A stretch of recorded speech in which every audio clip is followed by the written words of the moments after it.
नमस्कार, आपका स्वागत है इनके भारत न्यूज़ में। परीक्षाओं के परिणाम तो आ चुके हैं और इसमें छात्रों के प्रतिभाओं का भी निखार होते देखा जा रहा है। इस वक्त हम जनपद बलरामपुर के एक बहुत ही छोटे से कस्बे बालापुर में हैं, जहां पर हम छात्रों से बात करेंगे और उनकी प्रतिभाएं जानेंगे कि उन्होंने पूरे साल मेहनत और मशक्क़त कर कर ये परीक्षा अच्छे नंबरों से पास किया है, और जानेंगे क्या है उनका पूरा मामला। इस संबंध में हम बात करेंगे सना परवीन से, जो हाई स्कूल की छात्रा रही हैं और 90.2% मार्क्स लेकर उन्होंने अपने परिवार स्कूल का नाम रोशन किया है। विजय, क्या नाम है तुम्हारा? मेरा नाम सना परवीन है। ये बताइए कि आपने पूरे साल अच्छे से मेहनत की है और काफ़ी लगन से पढ़ने के बाद आपको जो परिणाम मिला है उसको कैसे देखते हैं? मैंने तो ये कि पूरे साल मैंने बहुत ही अच्छे से पढ़ाई की है और इससे मुझे बहुत ही खुशी मिल रही है कि मेरी मेहनत सफल आई है। इस सफलता में मेरे टीचरों का और मेरे पेरेंट्स का बहुत ही ज़्यादा सहयोग रहा है। वो हमें हमेशा सपोर्ट करते थे कि कभी निराश ना हो, कभी दुखी ना रहो, बस सिर्फ अपनी मेहनत करो, बस अपने फोकस को देखो कि तुम्हें क्या करना है, तुम्हारा गोल क्या है, बस अपने गोल को सेट करो। मैं इस समय मौजूद हूँ बसंतलाल स्मारक इंटर कॉलेज बालापुर में, जो कि सीमावर्ती क्षेत्र में स्थित है। और इस विद्यालय के शिक्षकों और प्रबंधक के द्वारा काफ़ी मशक्क़त और मेहनत करने के बाद जो परिणाम सामने दिख रहे हैं वो अब दिखने लगे हैं। हम इस संबंध में बात करेंगे बसंतलाल इंटर कॉलेज के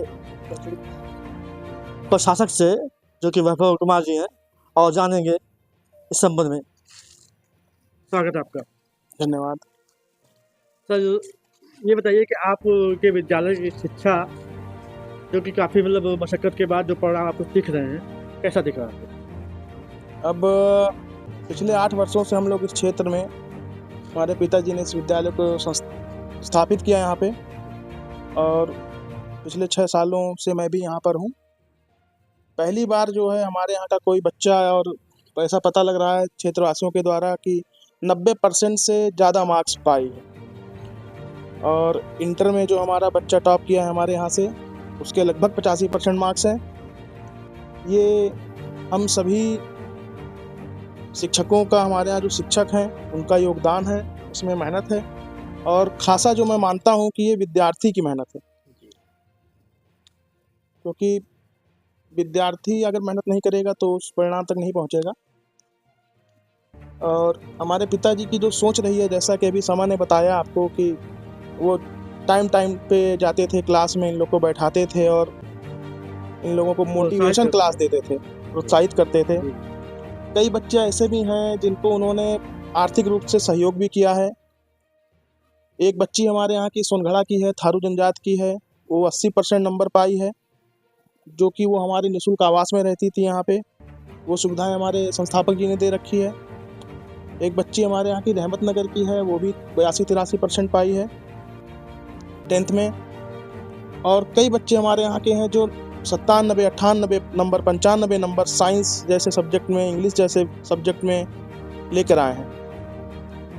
और ये बच्ची जो समा परवीन है, ये आगे पढ़ने के लिए कह रही है। इनके माता पिता से भी बात हुई, उन्होंने कुछ आर्थिक स्थितियाँ से संबंधित कुछ दिक्कतें बताई हैं, तो उसके लिए वही कहना चाह रहा है कि जैसे कि आपके विद्यालय के छात्रों के द्वारा जो अच्छी प्रतिभा दिख रही है और इस पे मतलब आप लोगों की मेहनत भी रंग लाई है, जो कि निखार सामने दिख रहा है और परिणाम सामने आ रहा है।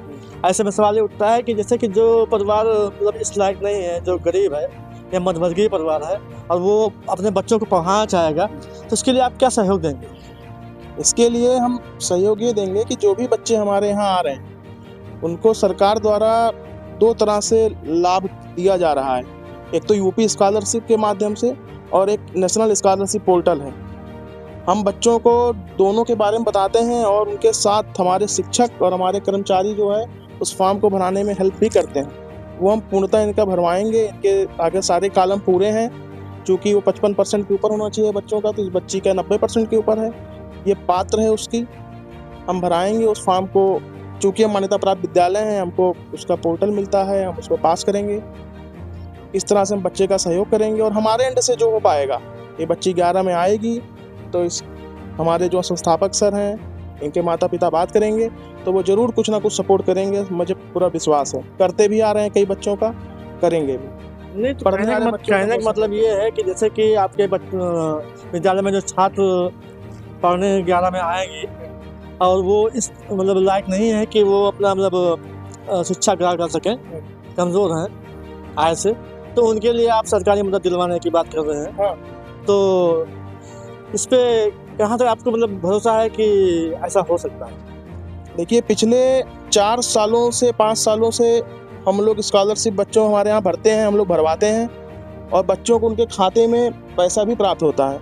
इस वर्ष हमारे यहाँ से लगभग जो है 20 से 30 बच्चों ने भरा था और जिसमें से 4-5 बच्चों की सूचना मुझे मिली है। रंगियापुर का एक बच्चा है हरकेश यादव, और भी कई बच्चे हैं जिनकी स्कॉलरशिप आई है। नौमान खान नाम का लड़का है तड़वा का, और भी कई बच्चे हैं, बच्चियां हैं जिन्होंने भरा है, उनकी स्कॉलरशिप आई है। तो इस बच्ची भी भरेगी, पात्र होगी तो गवर्नमेंट देती है, इसका भी आएगा। और हमारे एंड से जो भी एडमिशन शुल्क में होगा, जो भी शुल्क हमारे यहाँ होगा प्रवेश शुल्क का, उसमें इसको छूट मिलेगी, ठीक, ज़्यादा से ज़्यादा छूट मिलेगी। ठीक है, ये थे हमारे साथ में वैभव जी, इस विद्यालय के मतलब प्रशासक। इनका कहना है कि हम जो भी बच्चे हमारे यहाँ पढ़ते हैं और वो या उनके परिवार आय से कमज़ोर है और उनकी आय इस तरह नहीं है कि उनको आगे की शिक्षा मिल सके, उनके लिए हम सरकारी सहयोग दिलवाएंगे और उनके भविष्य को संभालने का काम करेंगे। बलरामपुर से मसूद अनवर, निष्पक्ष भारत खबर के लिए।